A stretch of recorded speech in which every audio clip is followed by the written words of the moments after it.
তো আসমানের মধ্যে আমার মাওলা চলে আসেন আর আমাদেরকে ডাকেন, হে আমার বান্দারা কে আছো আমি মাওলার কাছে ক্ষমা চাওয়ালা, হে আমার বান্দা বান্দিরা তোমরা কে আছো আমি মাওলার কাছে রিজিক চাওয়ালা, হে আমার বান্দা এবং বান্দিরা তোমরা কে আছো আমি মাওলার কাছে রোগ মুক্ত চাওয়ালা, আমি মাওলার কাছে চাও, আমি মাওলার কাছে চাও, আমি মাওলাই তোমাদেরকে দিয়ে দিব। সুবহানাল্লাহ।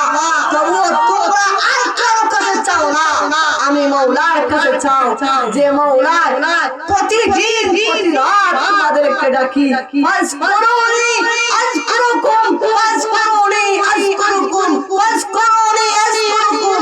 হে আমার বান্দা এবং বান্দা আমি মাওলাকে ডাকো, আমি আল্লাহকে ডাকো, আমি আল্লাহকে ডাকো, আমি আল্লাহ তোমাদেরকে শত শত বার বলছি সুবহানাল্লাহ।